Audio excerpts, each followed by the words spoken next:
Back to news. Hyderabad cricket association పై నీలి నీడలు కమ్ముకుంటున్నాయి.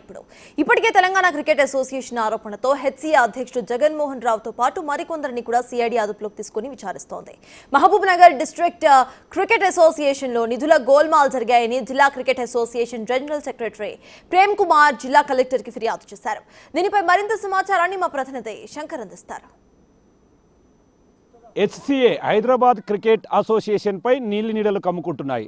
ఇప్పటికే టీసీఏ తెలంగాణ క్రికెట్ అసోసియేషన్ హెచ్సీఏలో భారీగా అవినీతి అక్రమాలు జరిగాయంటూ కూడా ఫిర్యాదులు చేసిన నేపథ్యంలో ఇప్పటికే హెచ్సీఏ అధ్యక్షుడిగా ఉన్నటువంటి జగన్మోహన్ రావుతో పాటు మరికొందరిని సిఐడి అదుపులోకి తీసుకొని విచారిస్తుంది. ఇదే క్రమంలో తెలంగాణ రాష్ట్ర వ్యాప్తంగా అన్ని జిల్లాల్లో కూడా క్రికెట్ నిధుల్లో గోల్మాల్ జరిగిందంటూ కూడా పూర్తిగా ఆరోపణలు వినిపిస్తున్నాయి. ఈ నేపథ్యంలో మహబూబ్ నగర్ జిల్లాకు సంబంధించి క్రికెట్ అసోసియేషన్ జనరల్ సెక్రటరీగా ఉన్నటువంటి ప్రేమ్ కుమార్ కూడా దీని మీద జిల్లా కలెక్టర్కు ఫిర్యాదులు ఇచ్చాడు.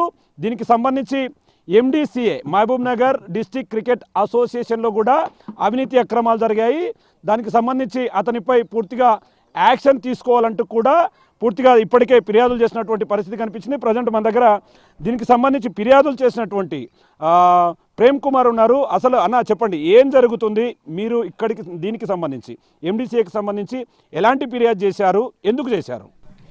మేము ఎండిసిఏకి తరఫున ఎండిసిఏ ఫిర్యాదు ఎందుకు చేశామంటే చాలా చోట్ల అవినీతి జరుగుతుంది. ఎలాంటి అవినీతి అంటే ఫండ్ విషయంలో కానివ్వండి, ప్లేయర్ సెలెక్షన్ విషయంలో కానివ్వండి. ప్లేయర్ సెలెక్షన్ విషయంలో తీసుకుంటే డబ్బులు తీసుకొని ప్లేయర్ని సెలెక్ట్ చేయడం జరుగుతుంది. ఓపెనర్కి ఇంత, వన్ డౌన్కి ఇంత అని చెప్పి అమౌంట్ తీసుకొని ప్లేయర్స్ని ఆడిపించడం జరుగుతుంది. అదేవిధంగా అవినీతి ఎలా జరుగుతుంది అంటే వచ్చిన ఫండ్ని దుర్వినియోగం చేస్తున్నారు. ఎందుకంటే ₹1 మొన్న గ్రౌండ్ డెవలప్మెంట్ కోసం అని శాంక్షన్ అయింది. ఆ ₹1 ఎంత డబ్బు ఖర్చు చేశారు? 50 లక్షల కంటే ఎక్కువ కాదు గ్రౌండ్ డెవలప్మెంట్ కోసం. మిగతా 50 లక్షలు ఏమైంది?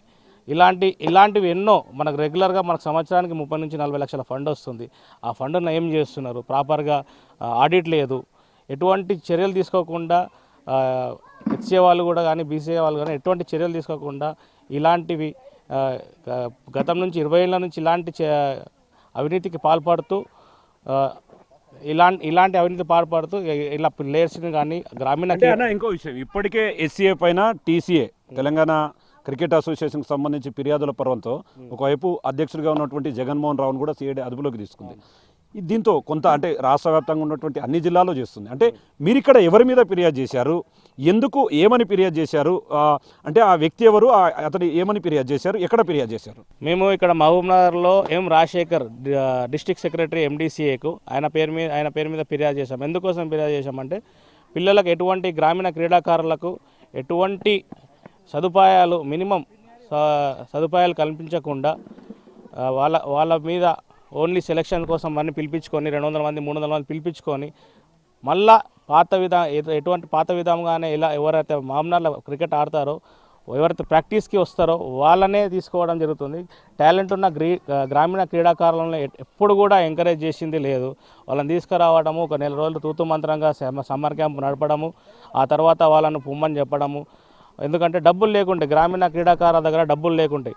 వాళ్ళ గ్రామీణ క్రీడాకారులకు ఎటువంటి టాలెంట్ ఉన్నా కూడా వాళ్ళ దగ్గర డబ్బులు లేకుంటే అదే ఒక్కటే కారణం కదా. ఈడున్న మామూలులో ఉన్న బడాబాబులకు మాత్రమే జోహాలు పలుకుతూ వాళ్ళకి మాత్రమే సెలెక్షన్ చేస్తున్నారు.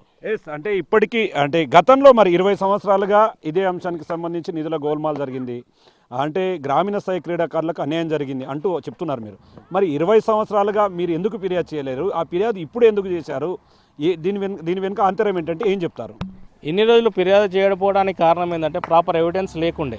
ప్రాపర్ ఎవిడెన్స్ వచ్చింది కాబట్టి ఈరోజు మనం ముందుకు వచ్చి పిల్లలకు అన్యాయం జరగకూడదు, ముందు నా పిల్లలకు అన్యాయం జరగకూడదు అని చెప్పే విషయం పైన ప్రాపర్ ఎవిడెన్స్ దొరికింది కాబట్టి ఈరోజు మనం జిల్లా కలెక్టర్ గారికి అలాగే మన జిల్లా ఎస్పీ గారికి కూడా ఫిర్యాదు చేయడం జరిగింది. సో మీరు ఫిర్యాదు చేసిన దాంట్లో మేజర్గా మీది ఒక ఎవిడెన్స్ ఉంది నా దగ్గర అని అంటున్నారు, ఎవరైతే రాజశేఖర్ అనే వ్యక్తికి సంబంధించినటువంటి. ఎలాంటి ఫిర్యాదు చేశారు కదా, దాంట్లో ఎట్లాంటి విషయాలు మీ దృష్టికి వచ్చాయి? మీ దగ్గర ఉన్నటువంటి ఎవిడెన్స్ ఏంటివి? ఇప్పుడే చెప్పాను కదా, మీకు ₹1 నిధులు శాంక్షన్ అయినాయని చెప్పి. ఆ ₹1 నిధుల శాంక్షన్లో గ్రౌండ్ డెవలప్మెంట్కి మాత్రం 50 లక్షల కంటే ఎక్కువ ఖర్చు కాదు. మిగతా 50 లక్షల ఏం చేస్తారు అనేది ఆడిట్ చేయాలని చెప్పి నేను గట్టిగా ప్రశ్నిస్తున్నాను.